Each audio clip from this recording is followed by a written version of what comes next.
Welcome and thank you for standing by. At this time, all participants are in a listen-only mode. Today's webinar is being recorded. If you have any objections, you may disconnect at this time. Now, I'd like to turn the call over to your host, Kim Brown from the Census Bureau. Kim, you may begin. Thank you. Good afternoon, everyone, and welcome to today's webinar on planning to expand. As Anthony said, my name is Kim Brown, and I'm a training specialist here at the U.S. Census Bureau. I want to thank you for joining us today for its All in the Tools webinar series. The new series was created by the Census Academy team here at the Census Bureau. You can register for any of the workshop webinars by accessing census.gov. We will post the workshops monthly for early registration. Just visit census.gov/academy. Please note the seating is limited, first come, first served basis. We think these hands-on exercise-based workshops will be a valuable opportunity for you to learn from our experts about how to access the Census Bureau's data tools and resources.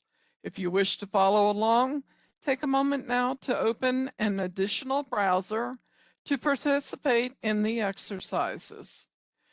Before I introduce today's speaker, let's go over a few important housekeeping rules.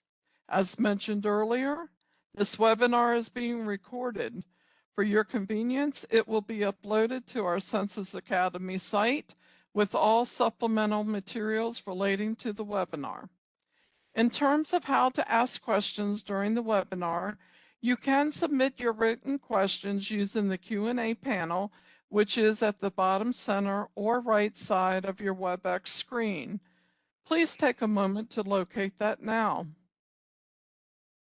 Once you found the Q&A panel, make sure you choose All Panelists from the drop-down box menu. This will ensure we see your question. Don't send your question to an individual panelist. We also ask that you do not include any personal or business identifiable information with your questions. Now let's talk about the chat panel. Look for that on your screen now. It's probably right next to the Q&A panel. Definitely keep that chat panel open also, because this is where we will provide key links and other resources. Keep in mind, you won't be able to respond to the chat. Chat is just for us to send you links and other resources. In the chat box, we will be sharing through the webinar the link to our evaluation. We are very interested in hearing from you on how we are doing. My colleagues Noelia and Sam will be monitoring the QA panel. As time allows, we will answer your questions directly through the Q&A panel, or we will share your question with the presenter to respond to throughout the workshop. If we don't get to all questions with a response during the webinar, we will post the questions and responses with the webinar materials on the census.gov/academy site within 30 business days. Again, as mentioned before, near the end of the webinar, we'll put into the chat box the link to our evaluation so you can tell us how we did today. We hope you'll take the time to complete, as we are always looking for ways to improve our training. As you know, we are in a virtual environment and sometimes technical difficulties might occur. If you are having issues, try a different browser such as Chrome, or consider logging off and coming back into the session. If you are having audio issues, try selecting the computer audio or calling into the webinar via phone. Now, I'd like to introduce you to our speakers, Stacy Cochran McNeil and Lynette Swoops. Thanks again for being with us today. Lynette, you may begin. All righty. Good afternoon and greetings. Welcome to the latest installment of our Census Academy webinar series entitled Planning to Expand. In this webinar, we will explore the data products that can assist you in your preparation for expansion. Well, thank you so much, everyone, for joining us today. My name is Lynette Swopes, and I've been with the Census Bureau since 2000. I've held a variety of positions, but my current position is a data dissemination specialist. Stacy and I are part of a group of only 35 individuals in the entire country who exclusively conduct training, give presentations, and provide assistance with inquiries for various stakeholders.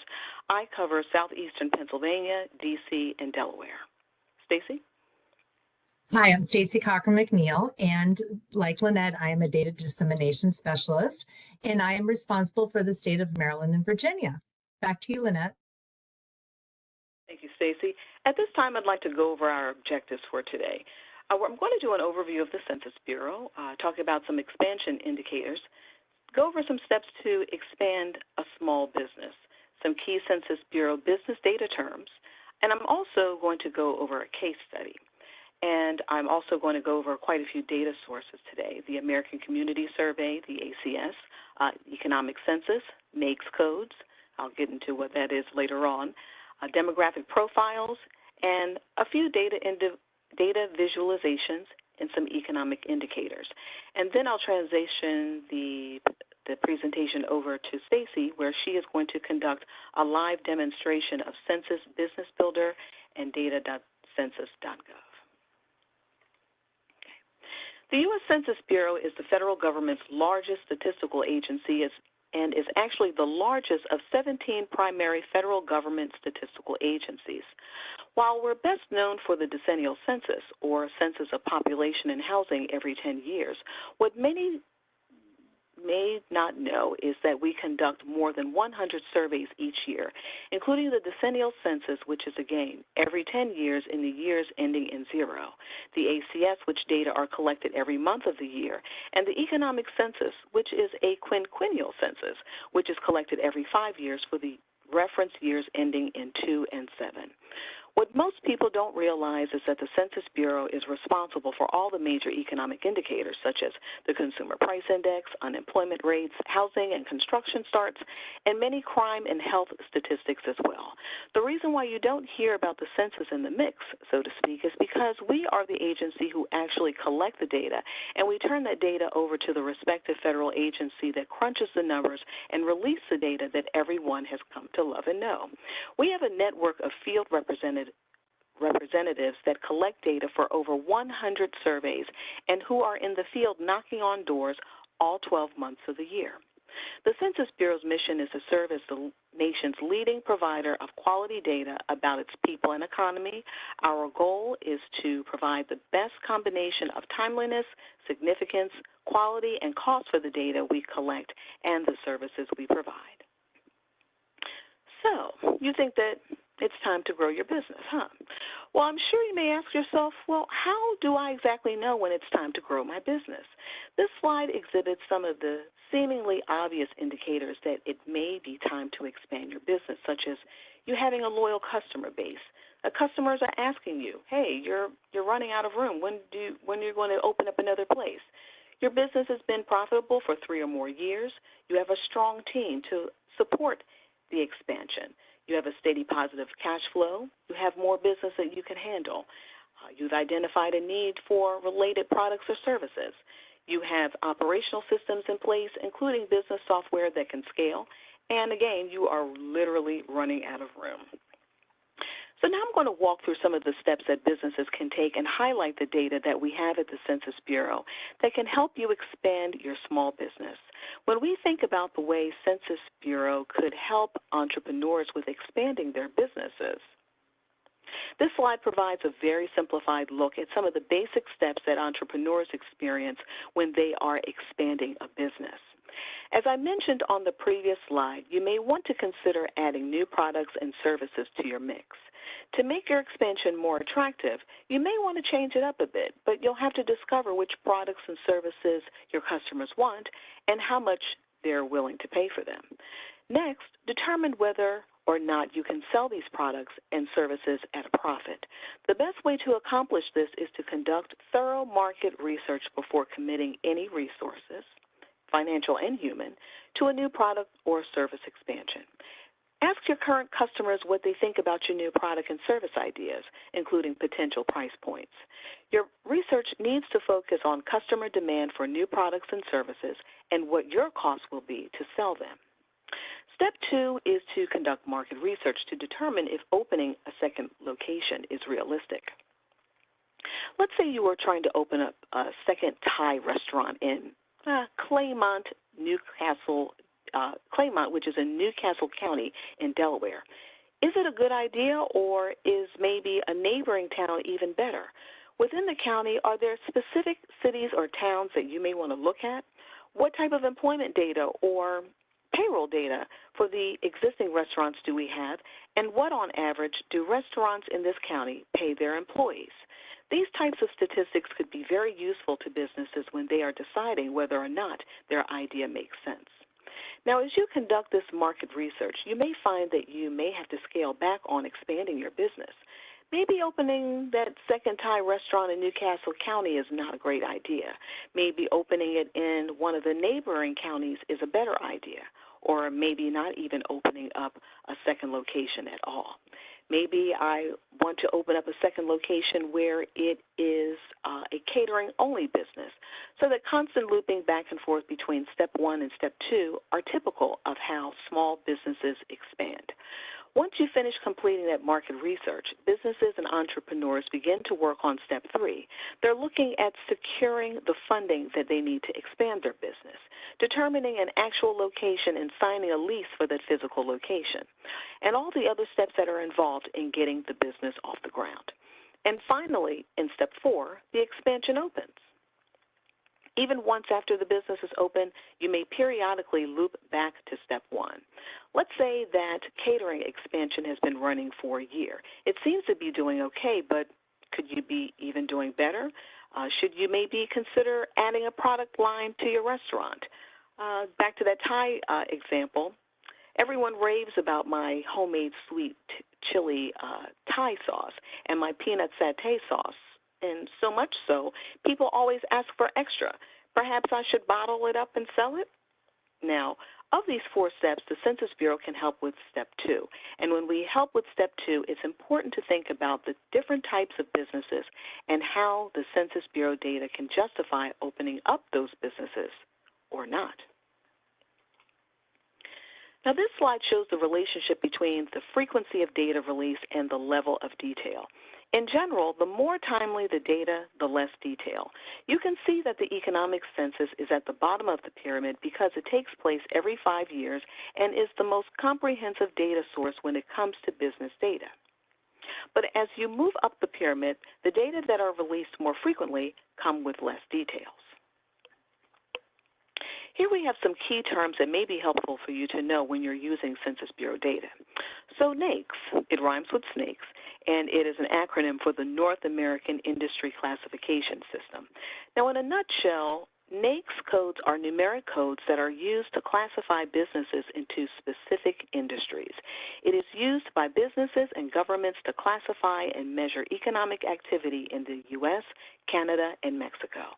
In fact, because all 3 countries mostly use the same codes, this allows us to compare economies. A business is classified based on the majority of the business activity. So for instance, let's say a business location was a construction company and they had a coffee shop out front. Now, of the 2 businesses, let's say the construction part made the most money. Therefore, this business would be classified as a construction establishment because over 50% of the activity occurring at that location is construction. A NAICS code is also specified based on the majority of the business activity. So for instance, if a business location sold eyeglasses and donuts, I know that's a crazy combination, and it so happens that over 50% of the activity occurring at that location is selling eyeglasses, the NAICS code would be for an optical goods store, which by the way is 446130, as opposed to a retailer of baked goods, which is 445291. Now let's look at a case study, and this will be the basis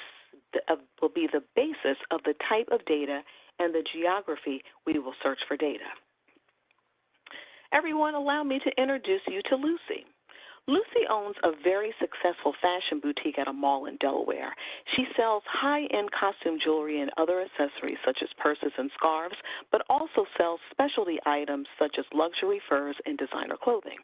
Lucy is thinking about expanding to a different part of Delaware or possibly in Philadelphia, Pennsylvania. Lucy has a very large social media presence as well. She has over 2 million followers, so her initial thought is that regardless of where she decides to open her second boutique, her local followers will support. However, because she is a savvy businesswoman, she does not want to bank on or expect her current clientele, who traditionally travels to Delaware to come to Philadelphia or a different part of Delaware, to support her new location. As Lucy was looking for new real estate, she discovered a converted warehouse in Philadelphia that contained several spaces that were built out to accommodate a retail setting. Once she contacted the realtor, she was elated to find that the monthly rent was so cheap. Lucy thought that this would be in a perfect location. The space was brand new, it was already built out to her liking, so she did not have to spend any money on construction costs. It had a great HVAC system, so she didn't have to worry about the temperature, regardless of the season, and there was plenty of free parking. All of these perks mimicked the conditions at the mall in Delaware. She did, however, notice that only one of the spaces were occupied. She felt that something was off, so she decided to do some research. Now, based on the case study, I'd like to show you some census data sources that will assist you in your research. The first data source is the ACS, or otherwise known as the American Community Survey. The ACS is on the leading edge of survey design, continuous improvement, and data quality. It is the nation's most current, reliable, and accessible data source for local stats on critical planning topics. The survey continuously samples roughly 3.5 million addresses each year to produce social, economic, housing, and demographic estimates on an annual basis. These data are used to distribute more than $675 billion of federal government spending each year. Our estimates cover more than 40 topics and support more than 300 known federal uses and countless non-federal uses. Examples of some programs that use Census Bureau data include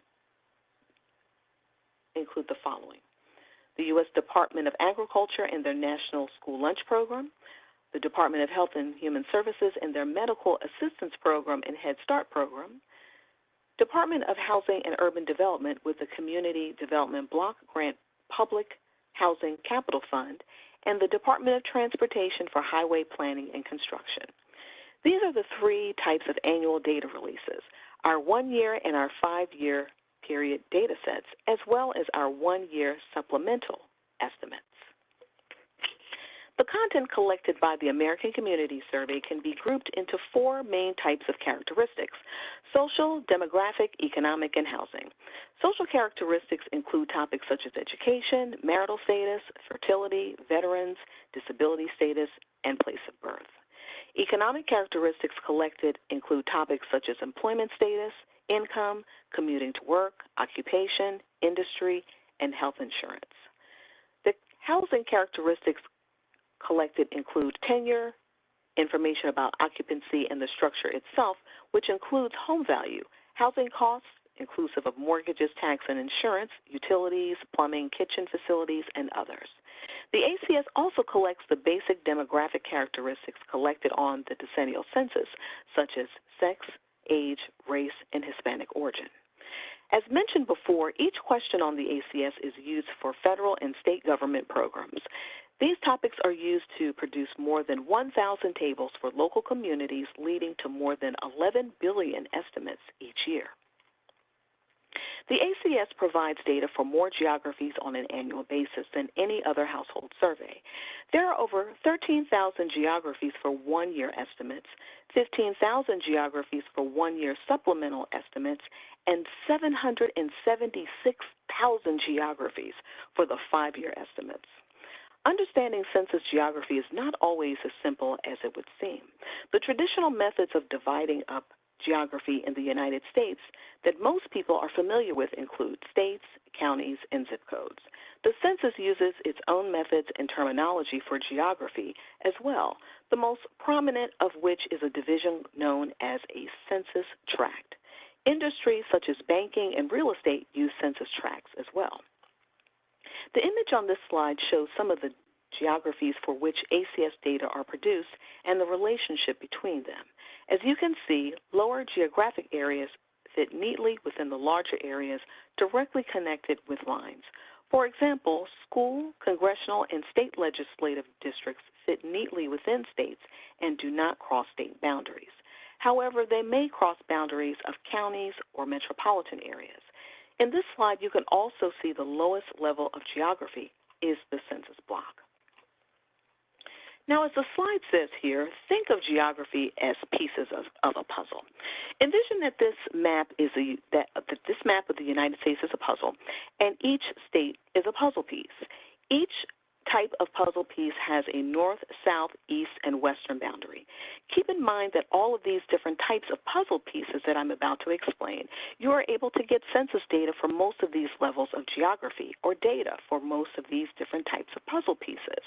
The ACS data are most commonly needed at the state, county, place, census tract, and block group geographic levels. What I'm about to demonstrate is the relationship between these common geographic types and how they are nested within one another. You are able to attain ACS data all the way down to the census block group. The ACS's unique ability to report on a wide range of geographies is what gives it its broad appeal. Now, we went from a map of the entire U.S. to the first puzzle piece, which is the state of Pennsylvania. I want to illustrate the multiple layers of geography that fall under a state, or sub-puzzle pieces, if you will. As I mentioned, that each puzzle piece has a north, south, east, and western boundary. So Pennsylvania's northern boundary is New York, its southern boundary is Maryland and part of West Virginia, its eastern boundary is New Jersey, and its western boundary is Ohio and part of West Virginia. Note the chart at the bottom. The star serves as an indicator for what puzzle piece we are on for each slide. My objective is to show you all the levels of geography that comprises of the location of this address on the screen. Now, this address is significant, but we'll get to why a little later in the presentation. The second puzzle piece is a county that is within the state of PA. The address is located in the state of Pennsylvania and in Philadelphia County. The next puzzle piece is the census tract, and the census tract shows us where on this map that our very special address is located.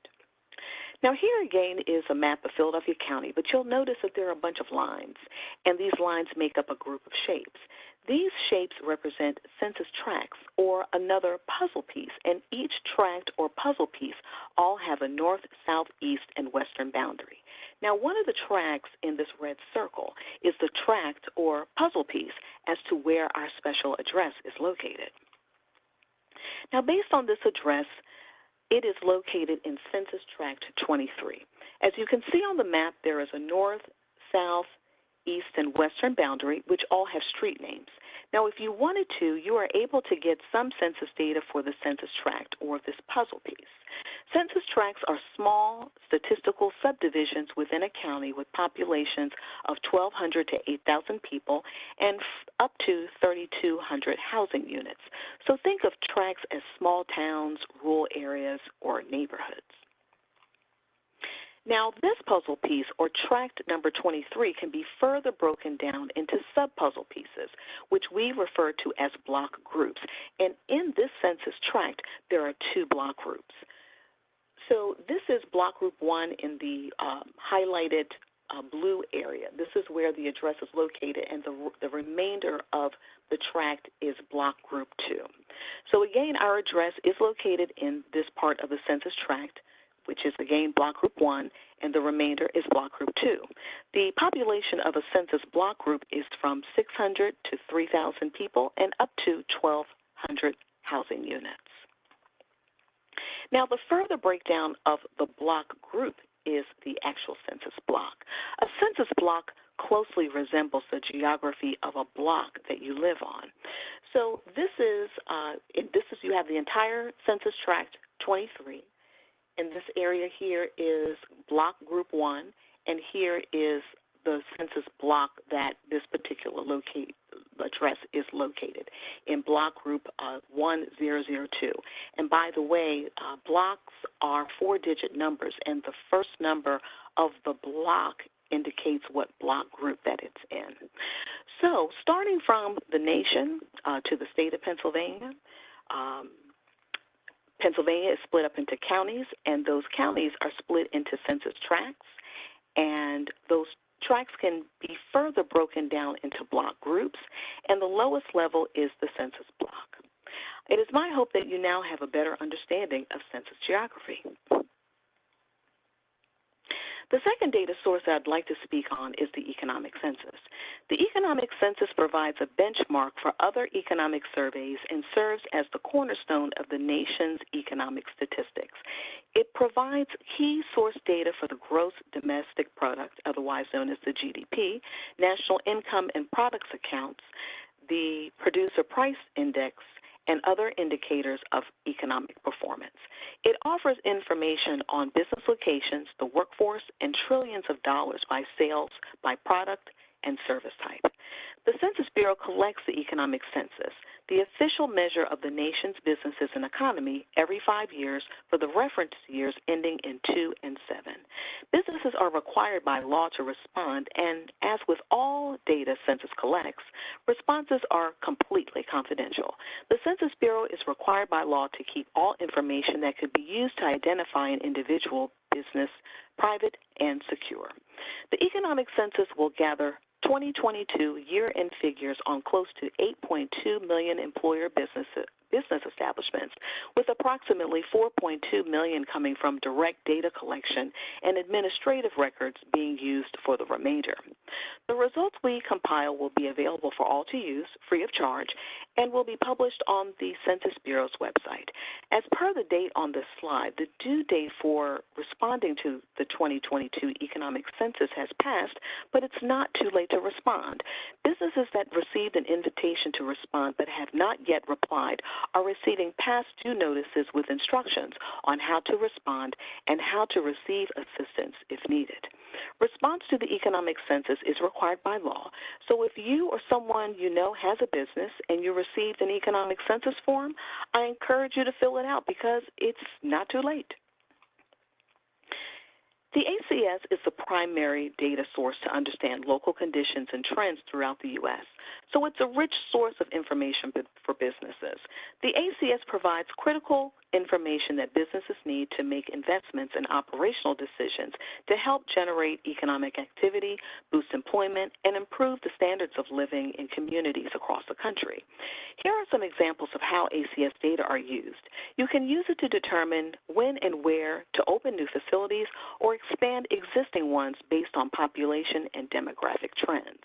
Likewise, you can create effective marketing or merchandising strategies to best serve your customers and investors. Use ACS data to inform hiring decisions and workforce evaluation or forecast growth in sales to make better strategic decisions. You can invest in infrastructure improvements and also perform risk analysis.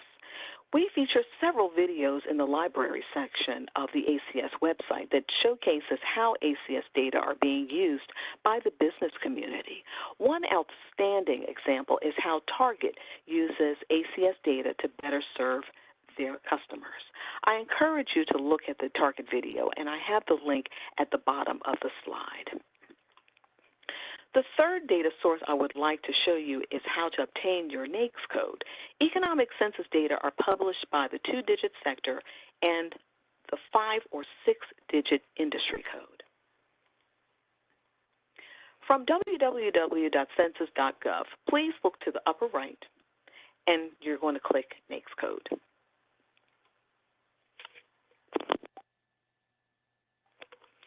This is the landing page for the NAICS code lookup. Although there is an area for the 2022 NAICS search, please do not use it. Please only use the 2017 NAICS lookup. The reason is that the latest economic census data that we are going to look at is from 2017. As I mentioned earlier, the economic census is conducted every 5 years, and it is possible that a NAICS code could change. Based on our case study, what I would need to type in the search box are two different descriptors based on Lucy's business. I would need to type in clothing stores and jewelry stores.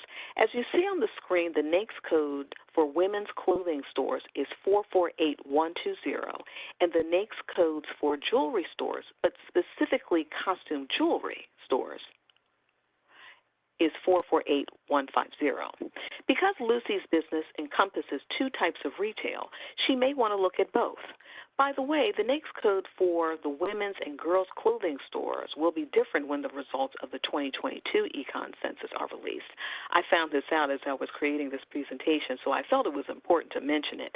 So again, please be sure not to look for your NAICS code under the 2022 NAICS search.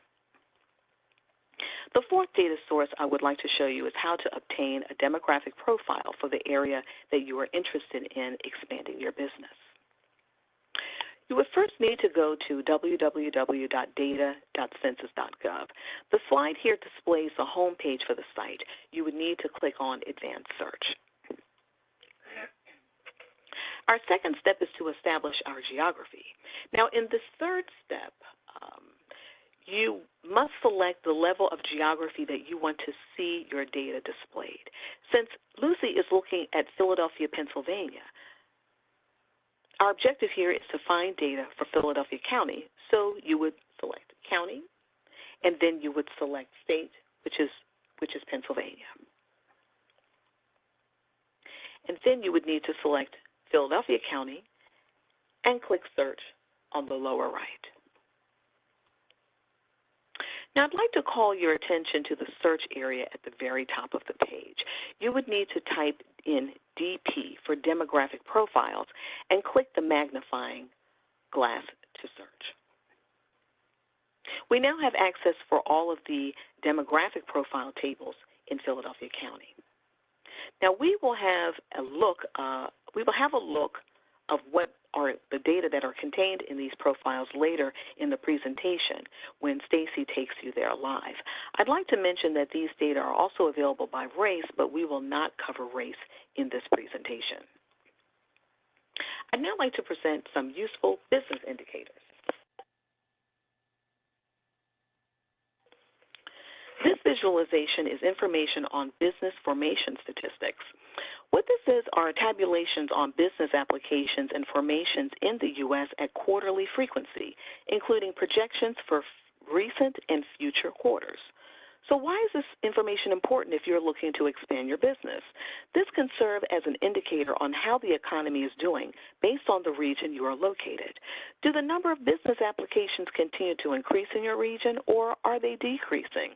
According to the graph down at the bottom here, applications are decreasing in the South, but they're increasing, most especially in the West. This visualization is also interactive. You have the ability to view these data from month to month or year to year. On the screen, you will see there are several drop-down options. For the business type, the default is business applications right up here, and there are 4 other options as pictured in the box here on the top right. When you have the opportunity to have a look at this, please be sure to roll your cursor over the blue question mark, which describes the other 4 types of formation statistics. And for the record, business applications is an EIN application made predominantly for business purposes. EIN stands for Employer Identification Number, and it's assigned to employers, sole proprietors, corporations, partnerships, estates, trusts, certain individuals, and other entities for tax filing and reporting purposes. Whatever you select in the drop-down categories, the map will update, and all you have to do is scroll over the state to see the data. Now, this is a screenshot, but the call-out box for Pennsylvania says that there were 12,567 business applications for the month of February, and that is an 11.3% increase from the month before. So, Remember Lucy? This gives the impression that Lucy would be good to expand her business, but this is only one indicator. Lastly, I'd like to mention that the link on the bottom of the slide will take you directly to this interactive visualization. When the slides for this presentation are posted, they will be in the form of a PDF, so all the links in this presentation will be active and available to you. Now here's another interactive visualization, and this shows us monthly retail sales by month, retail sector, and state. For your convenience, I blew up the NAICS or the sector drop-down menu. Again, remember Lucy. I'm going to continue to talk about Lucy.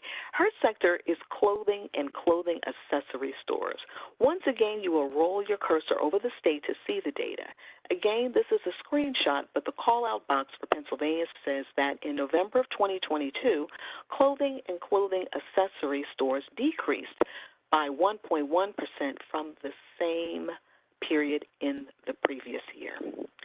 Lastly, I'd like to point out that by selecting the state in the drop-down menu updates the graphs at the bottom. How your state compares with national and year-over-year comparison for your selected state. And again, as a friendly reminder, the link on the bottom of the slide will take you directly to this interactive visualization, and when the slides are posted, they will be in the form of a PDF, and so that all the links in this presentation will be active and available to you. Now, although this infograph does not hone in specifically on women's clothing and accessory stores, retail trade is inclusive of it. Based on this visualization, e-commerce, or people shopping from home, increased by almost $3 billion in 1 year. That's a lot of money. So this begs the question, does Lucy really want to open up another store? Does she want to pay rent, utilities, pay employees, insurance? It may behoove her to take her money to pay someone to build her a really nice website and expand her business via an online store. She can sell a larger variety of products online than she could in a brick-and-mortar facility, and besides, she has a large social media following. Those 2 million followers, they're worldwide. I think it's fair to say that based on census data, Lucy has decided to open up an online store.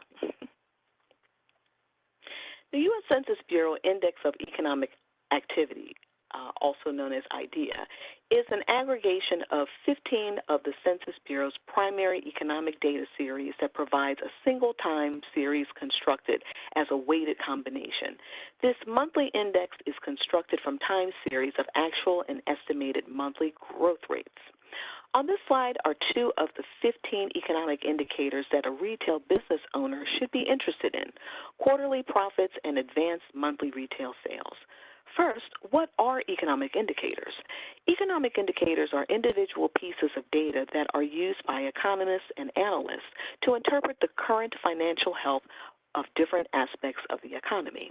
Using economic indicators can help people when analyzing for future investment possibilities. Why are these important? Well, business owners and investors use leading economic indicators to make strategic decisions as they anticipate how future economic conditions may affect markets and revenue. These leading economic indicators can help people stay on top of trends, especially when going into a new quarter of the year. The data from the Advanced Monthly Retail Sales economic indicator is derived from a Census Bureau survey called the Advanced Monthly Sales for Retail and Food Services. That acronym is MARTS. It provides an early indication of sales of retail and food service companies. It was developed in response to requests by government, business, and other users to provide an early indication of current retail trade activity in the United States. Retail sales are one of the primary measures of consumer demand for both durable and non-durable goods. This indicator also provides an estimate of monthly sales at food service establishments and drinking places.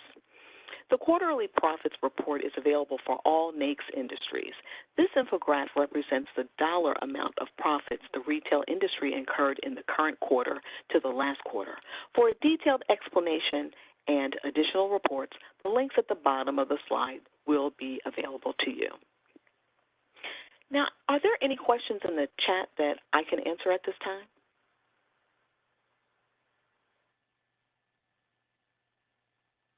Lynette, I don't have any that that we can bring to the panel. You can continue.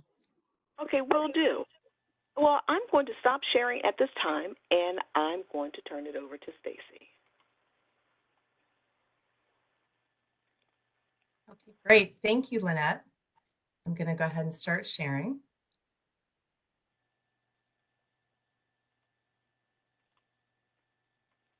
Okay.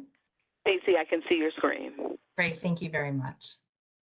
All right. Well, Lynette, thank you so much for that great, solid foundation of knowledge to begin looking at the data. So let's go ahead and get started. I'd like to talk some more about Lucy. She is putting together a market portfolio, a market research portfolio. She's determined her expansion readiness. She plans to utilize the business indicators detailed by Lynette. The next step is for her to look at the demographic and economic data. Now, Lynette, I know that Lucy has decided to focus her resources on building an internet business, but let's just say she's also decided to explore that brick and mortar option after all. Okay. Okay. I just like her to try that. In order to find out if potential customers are in the area of her identified location and what other businesses are already in the area, Lucy is going to take a look at two of our data tools, Census Business Builder and data.census.gov. We will be working in both of these tools in a live demonstration in a few minutes. Demographic data will provide insight in regards to her customer profile, and economic data is going to give her information about the profile of the potential location. It is important to note the census geographies that are available for the economic and the demographic data. So if you look at the slide here, for her customer profile, the demographic data for Census Business Builder will be national, state, county, city, town, zip code, and census tract. Data.census.gov, she can find national, state, county, census designated place, zip code tabulation area, which are going to run very similarly to the postal zip codes, and census tract levels. For her location profile, which she's going to be looking at economic data, the Census Business Builder will give her data at the national, state, county, and city level. Data.census.gov, she will be able to look at data for national, state, county, zip codes, and some metropolitan areas if that's what she wanted to do. So Census Business Builder is a great place for her to start with her market research. It is going to give her the option to search a variety of industries, economic and demographic data. It's presented in a visual format, a customizable data view, and she will have a very detailed data report for an area for the area she's actually looking at, or she can actually look at a larger area around. Now, data.census.gov, she's going to be able to look at detailed and economic and demographic data. She's going to be able to look at those data profiles that Lynette mentioned earlier, showed us how to access on those slides. Detailed data tables on economic and in demographic, and to be able to map a lot of that data. So both of these together are going to give her a lot of information that she will be able to make a very informed decision whether or not that option is the one that she wants. And in the process, even if she decides not to do that option, she still will be gaining a great deal of information about her customer profile that is in areas around her current businesses. So maybe this could work. So do you remember in the case study, she was considering an actual warehouse as a possible business location. Remember the special address Lynette used in her geography hierarchy portion of the presentation? Well, this is that same address where Lucy's potential warehouse is located. Now, a disclaimer, this is a composite of a sample location. We're pretending that this would be a place for her to start her business. But if you notice, she's got census tract 23, Already she has that knowledge, and we have the zip code, the city. So she is ready to start looking at some data based on this location. So Lucy is trying to ascertain if the warehouse location would be a good fit for her business. She's determined her market to be single women with an income over $75,000 per year, families with no children and an income over $100,000 per year, and both who live within 25 miles of the warehouse. So this graphic here, I simply found by using my browser, my internet browser. So I did not use a census tool to find this, but I did use the internet browser, typed in the location, a mileage radius, and was able to come up with a radius around this location, simply just for visual. So when we go to Census Business Builder, it will be helpful to kind of have the parameters of that 25 mile radius.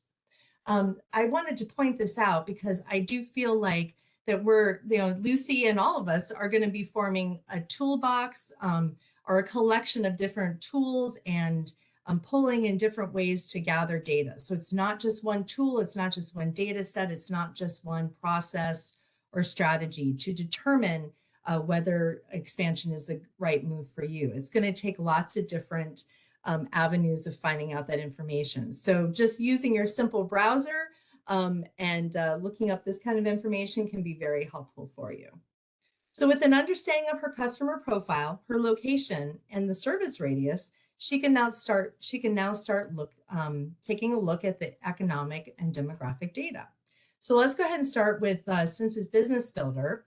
I'm going to go live in a few minutes. I feel like I'm doing such a tease here, but I did want to show you a couple of slides so that you know where we're going to be going to access both of these tools. So we're going to start with Census Business Builder.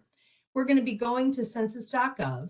And when we're there, we're going to hover our cursor over data and maps.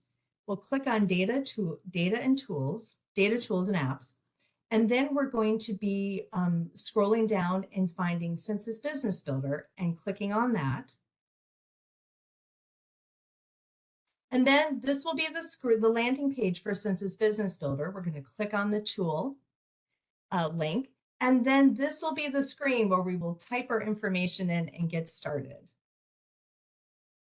Now for data.census.gov, I will be accessing that after Census Business Builder, but I wanted to just again give you a heads up of where we're going with this.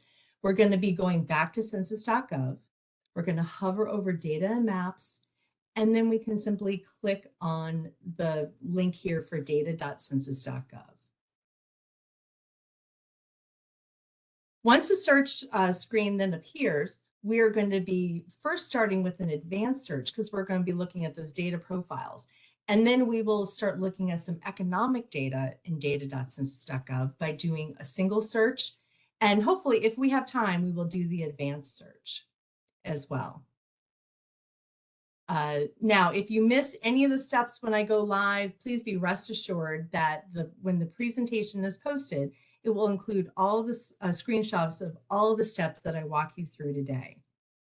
And including if we don't get a chance to do that next step of that advanced in the economic, there are screenshots that will walk you through that.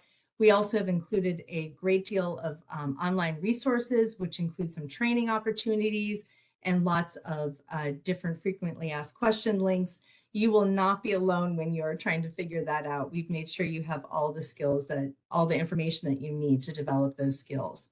Now, I do encourage you to follow along while I'm doing this. You can use an address that you're familiar with, work, home, maybe in your service area. We do suggest that if you do follow along, that if possible, if you have a second monitor, it's going to make it a little bit easier for you to follow along. Okay, so I am going to now stop sharing my screen here. And I'm going to share my browser. And we see the browser?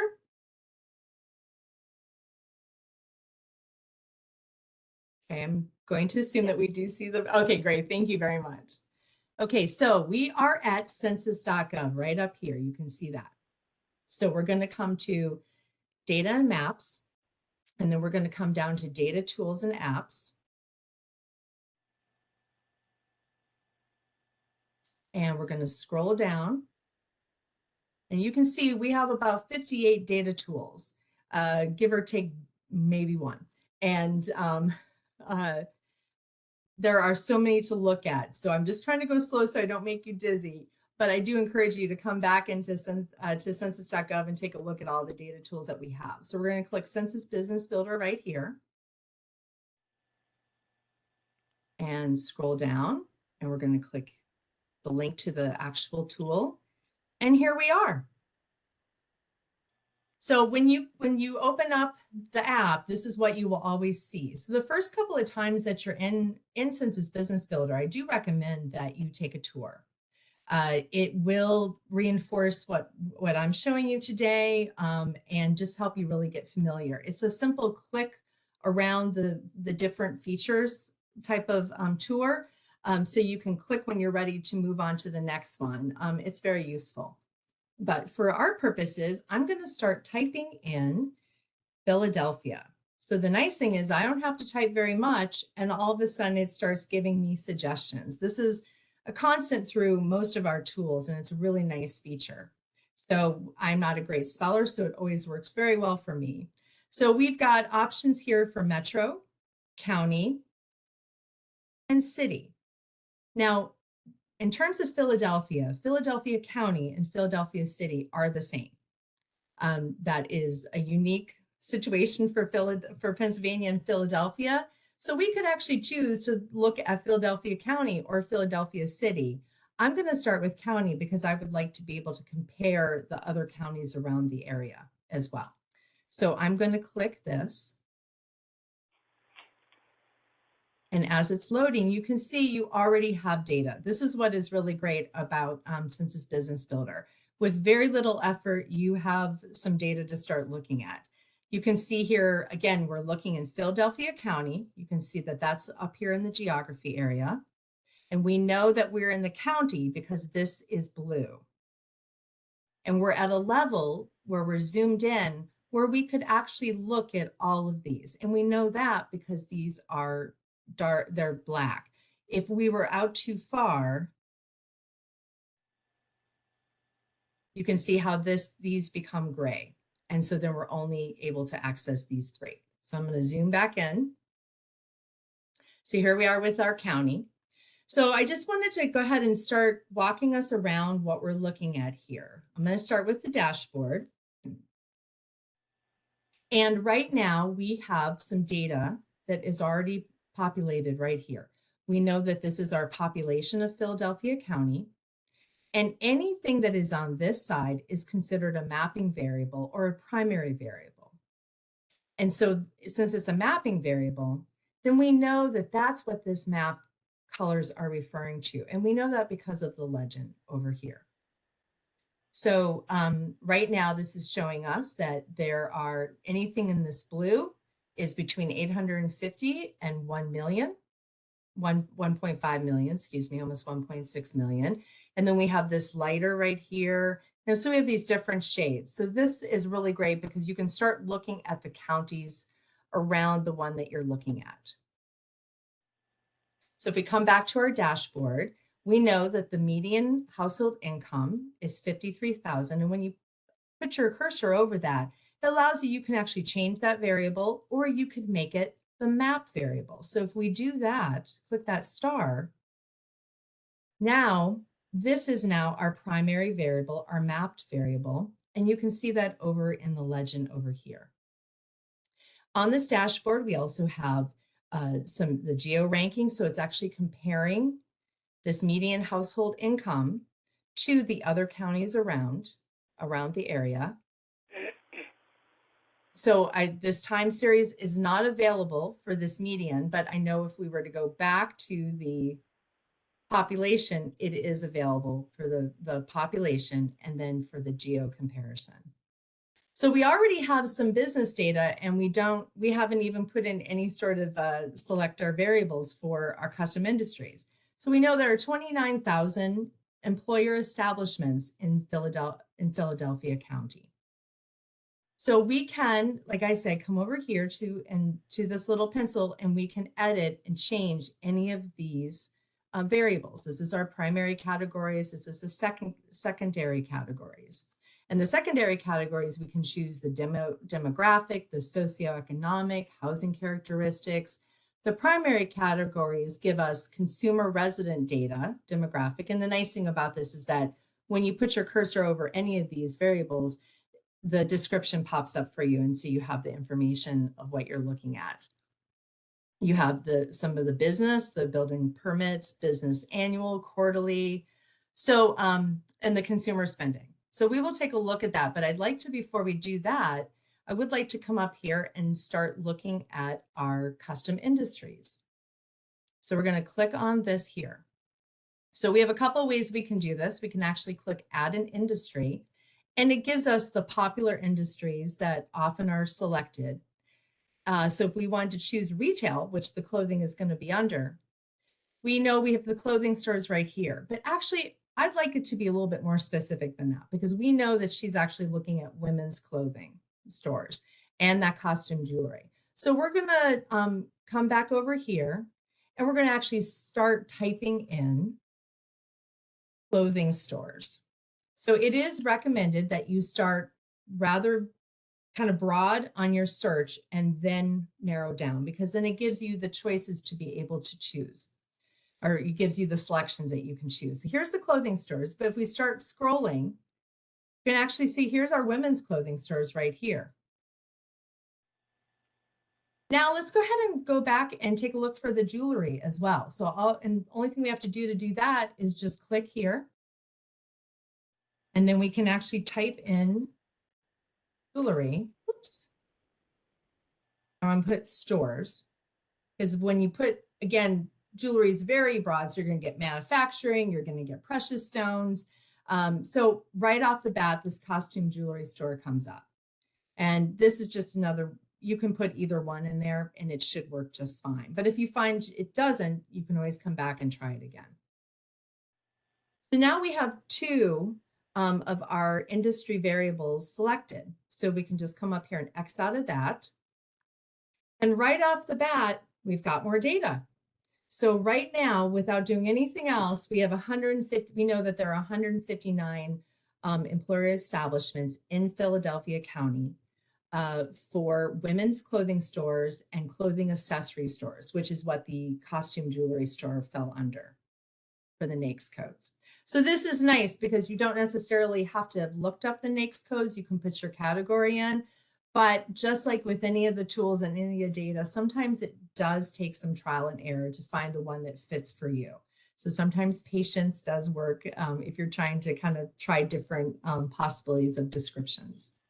So let's come over here and we're going to take a look at some variables. So right now, our primary variable, we could make that, it is set with population, but we can make that businesses annual.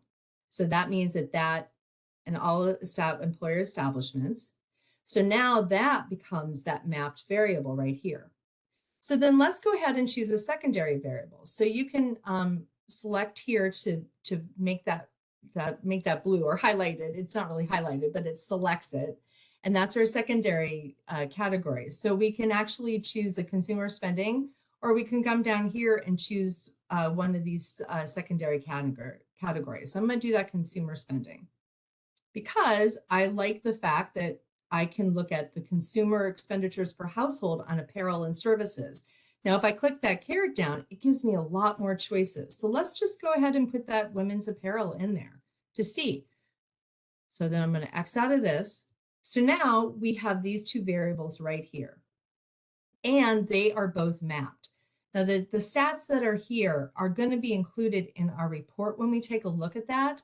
But this dashboard is something that you can start using and manipulating. So if you want to keep, these to be the demographic data that you're looking at, you can do that, but knowing that it will be in that report as well. So I'm just going to minimize this dashboard because I want to show you how this is showing up. I'm going to zoom in just a little bit.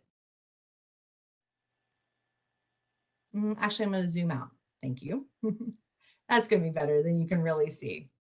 Okay, so we have the number of employer establishments. So we know that this dark is between 129 and 171. So it looks like Philadelphia County and Montgomery County have a fair amount of the employer establishments that fall under these NAICS codes up here.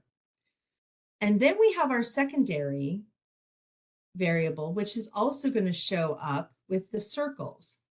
So in Philadelphia, we know the expenditure on women's clothing is somewhere between 600 and 731. Well, we knew specifically it was in the 600, so that if we were to zoom out, there's going to be another one that is also going to match this. But if you start looking in the area around, you can see that there are areas around here, which actually, if you think back to that map that I made out of my internet browser, that was just vaguely kind of around in this circle. So some of these areas where people are spending a little bit more on apparel is interesting. And they don't seem to have as many of the stores, the women's stores. So it would be interesting to take a look at what is happening in those counties as well. So let's go ahead and I'm going to show you how to do this region view. So a region view allows you to start looking in the report at an area that you select. So we are in county still. So let's just go ahead and stay in county. And I'm going to click edit region here. Now I do want to point out, I noticed that someone in the chat or in the Q&A had asked about the hub zones. So I wanted to show that this pre-built region does have Small Business Association hub zones, HUD opportunity zones, and it has weather forecast offices. So for the interest of time, I'm not going to delve much into this, but I'm not going to go into this, but I did want to make sure I pointed this out to you. And there is going to be information in the resources that we've given for the Census Business Builder, which you'll find on that landing page that will be able to give you more information about this as well. I'm just going to X out of that. So I'm going to go ahead and select my tool here, and I'm going to select the circle. So I'm just going to move my cursor and bring it around here. Now, this circle doesn't give me the data just in that circle area. It actually gives me data for any county that circle touches. So it is different. I'm not going to be able to look in just that circle area. It's just a way to quickly select all of the counties that I'm interested in including. So I have found that when I've done these reports, if you do too many counties, sometimes you don't get any data. It's too much. It's too spread out, or it's not going to have enough, especially because we're in such a specific NAICS code. So what I do recommend is if we come up here and I'm just gonna deselect some of these by just crossing them off, so that we don't have too many. And if I were doing this with some focus, I would actually make sure that I was capturing within that area that I had my region, or excuse me, my radius area. But now we're just going to hit finish. Oh, and up here you can actually type. I'm just going to type in Lucy. You can actually type in the name of your region, hit finish, and now we can create our region report. Now we can complete this report even if you haven't done a region. I just was waiting to show you until I was doing the region. So over here, it shows us that it's the women's clothing stores, clothing accessories stores, and here are the counties that we're looking at.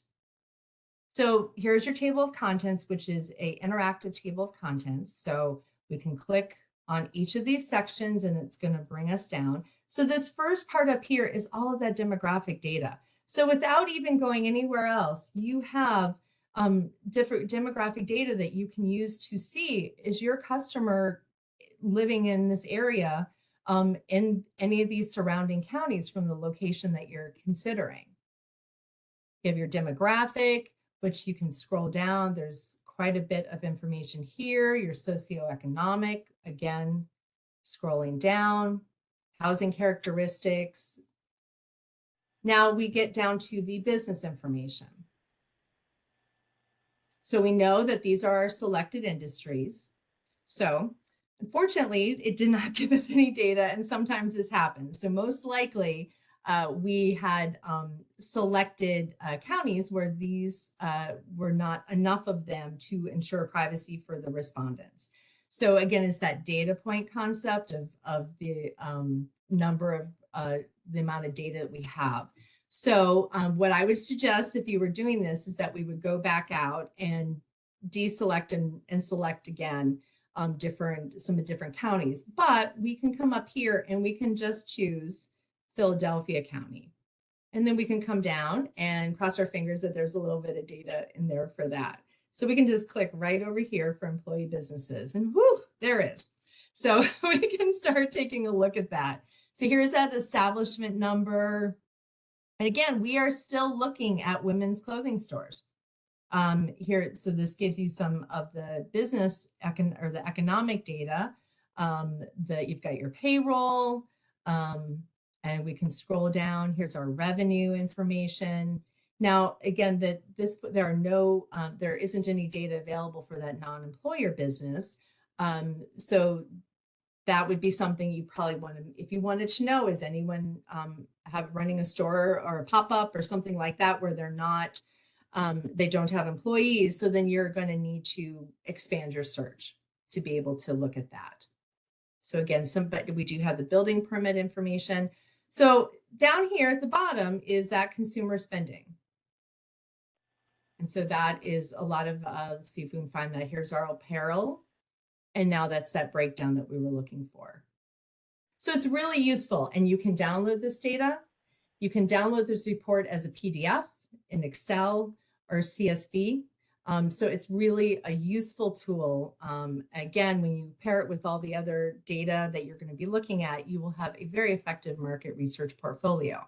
So the nice thing also is that when you create that report, it opens it up in a tab. So you just have to come back over to the tool to come back in and do anything differently that you'd like to. So what I'd like to do is just spend a couple of minutes and show you looking at zip code and census tract. So if you remember, the zip code and census tract data is going to be demographic only. So if we click on the zip code, we need to actually scroll in here.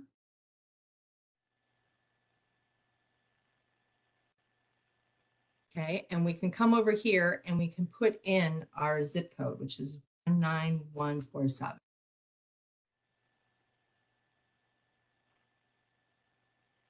Here we are. So we can take a look at the dashboard here for this zip code. We have the population. We actually have consumer information. Now we will not have any business information, but we will have the median household income, and we can actually create a report. And again, it's not going to, this is here just because I did not delete it, but it's not going to show us any information for that. So if we come here to the residents demographic, here's all of our demographic areas specifically for this zip code. And if we come back over, I'm going to get rid of here, we can actually start looking at the other information for the other zip codes around. And you can do the same thing for the census tract. So if I click on census tract, it actually populates it. And if you remember, it was census tract 23. And so we can actually start taking a look at census tract 23 and getting that consumer information, population, and the demographics, and create a report. So both of those, you could create a region report that was based on these, the various census tracts around this area and the zip codes around this area. So again, just like with the report, you can download this into a shape file, Excel, or CSV. And here's the help if you do need additional information. So that is what I have for Census Business Builder, and I want to hop into census.gov really quickly, into data.census.gov. But before I do that, does anyone have any questions? Stacy, there are no currently open questions in the Q&A. Okay, great. Thank you. So I'm going to go ahead and just hop over here really quickly. We're going to go back to census.gov.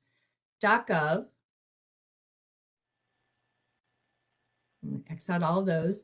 So now we're going to go into data.census.gov. So I'm going to do data and maps, and then I'm going to click on explore data on data.census.gov.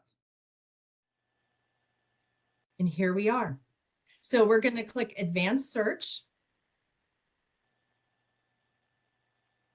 Now we're going to go ahead and click geography because we're looking for data profiles and the demographic data. I wanted to show you that very quickly. So we know that the geography, we want that to be what the primary filter is. So I'm going to click on geography and I'm going to click on county. And then I'm going to scroll down. I'm going to click on Pennsylvania. Now I could select all counties, but I just want Philadelphia. So I'm just going to start typing that in. And here it is right here. So now I can come up here and I can put in DP. Doesn't have to be capitalized. I can either choose to click here or I can just do the search down here. So this is my filter area. I have the filter that I want here. I have my selection up here, and I'm going to go ahead and click search.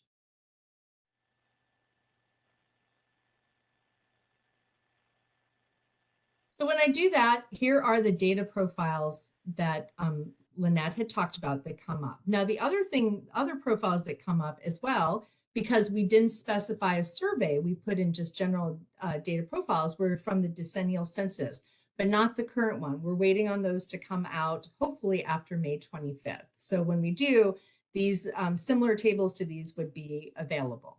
So let's go ahead and take a look at, I'd like to start with the DP05, which is our demographic and housing estimates. So you can see here, just a little tip, you can just collapse those. I'm going to keep this up because I'd like to be able to switch back and forth between these tables. So when you're in this table, you always want to make sure that you are in the correct year for the data for the ACS that you're looking at. So because we're looking at Philadelphia County and that is larger than 65,000, we can look at the 1 year estimate, and that's what it defaulted to us. But if we look at Census Track or ZITCAs, the census, the zip code tabulation, then that most likely, it will default to the 5 year because the data points are much smaller. And so it needs to be a 5 year collection. So we can scroll down here and we have a lot of information. So here's this margin of error because remember, American Community Survey are estimates, samples.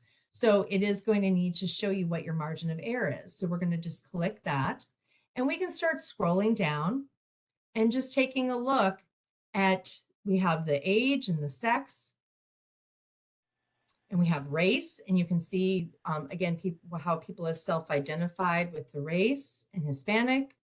And then we have our voting age population.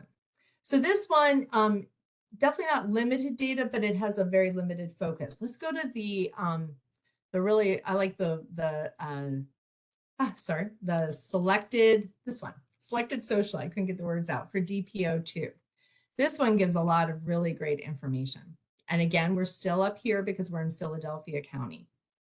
So if we start scrolling down, start taking a look, we've got household demographic data, we have relationship, marital status, we have fertility, grandparent information. I'm just going to zoom really fast and kind of skip ahead. We have residence, a place of birth. So there's a lot of really great information. And again, very useful information that Lucy would want to use for her customer profile on this one as well to determine whether or not they were living in Philadelphia County. So let's go ahead and come back over here. And I'm just going to change up our geography filter. And I can come over here and reset by clicking the logo. But since I'm going to stay in the data profile tables, I should be able to just come back over to geography. And I'm going to select census tract. I'm going to select the state. And then I'm going to go ahead and just type in Philadelphia.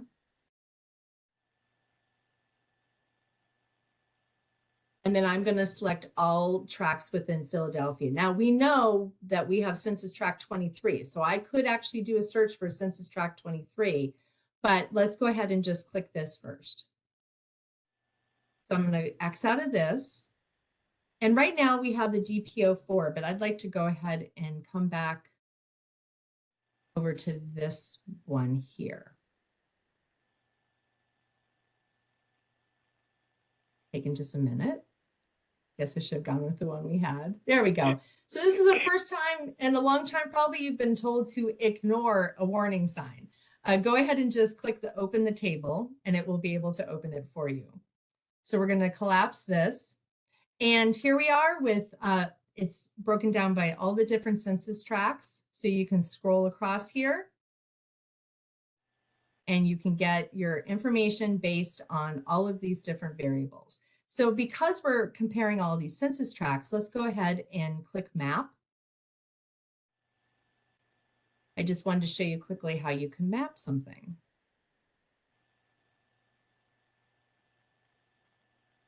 So here we are. We scroll on a little bit more. And oh, there it is. There's 23 right down there. So if we click on that, we can actually view a profile about Census Tract 23.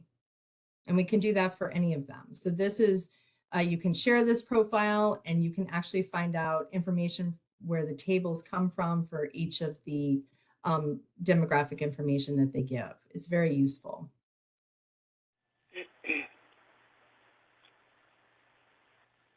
Okay, we'll see if that repopulates. You can come up here and you can change your variables. And then you can also share this as well.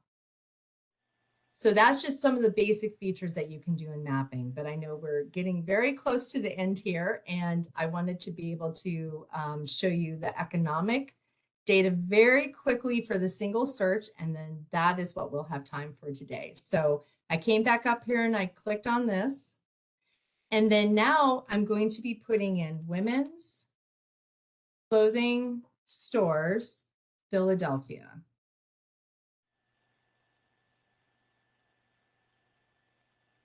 So this is what we call our single search.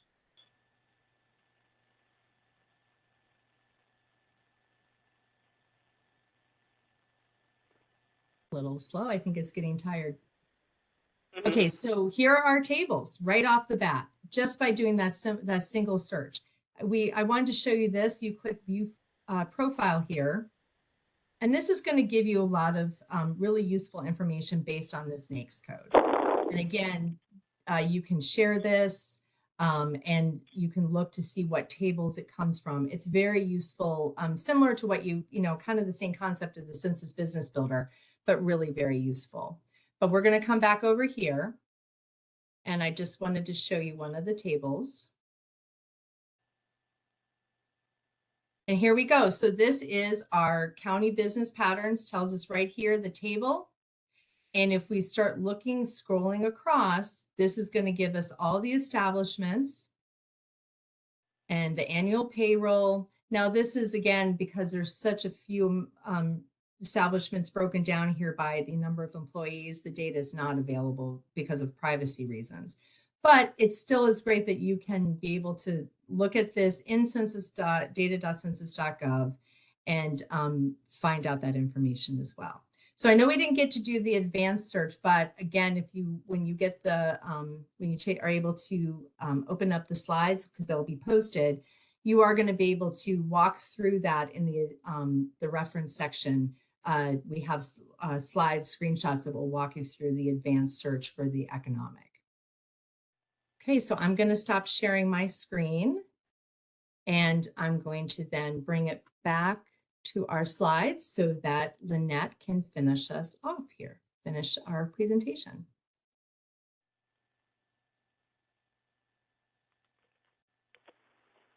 Okay. Let me forward those. Go ahead, Lynette, whenever. There we go. There we are.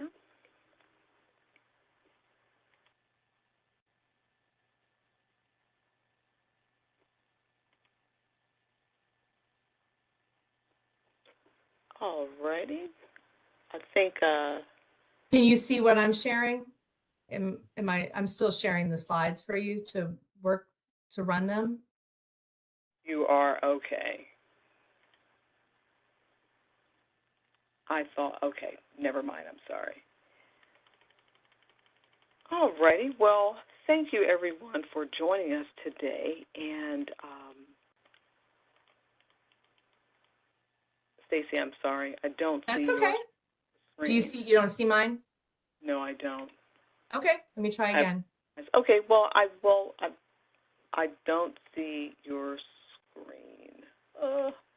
All right, so I'm going to stop sharing and you start sharing. Yeah.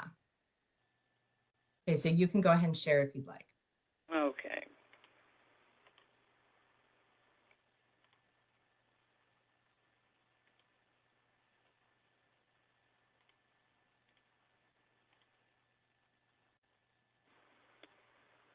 Oh my.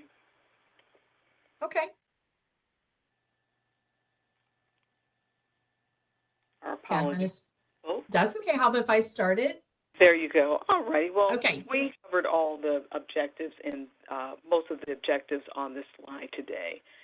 And, well, finally, I'd like to plug our program. Stacy and I work for the Data Dissemination and Training branch of the Census Bureau. We are available for additional training on our various tools, two of which I demonstrated today. Or if you're more of an independent learner, we also have a wide variety of trainings on our website. Not only do we have recorded webinars, which can be an hour to 90 minutes, we also have something called Data Gems, which are quick tutorials which are from 5 to 15 minutes long. The link is active on the page, so when you access the PDF version of the slides, you may click the link that will take you directly to our Census Academy page. I'd also like to announce that the slides have been made available immediately. I'd like to note that the slide deck it has been posted, and the one that has been posted is way more extensive than the slide deck you saw today. It has a visual reference section that has a step-by-step screenshots that can be used as a guide to capture all the data that Stacy covered today. Please see the link that was provided in the chat.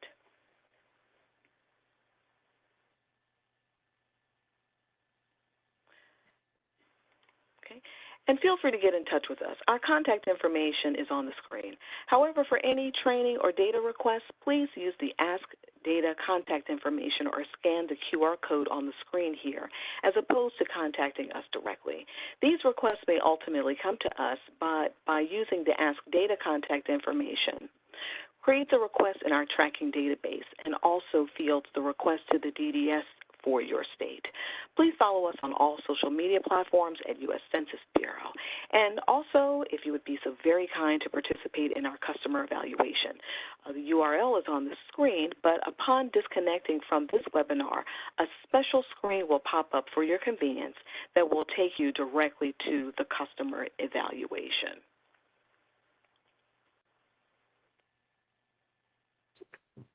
And just want to mention that it's a white screen that has a blue area, just asking you to click the blue area, and it takes you directly to the customer evaluation. So with that said, thank you very much for joining us today. That concludes today's session. You may disconnect at this time. Have a good afternoon.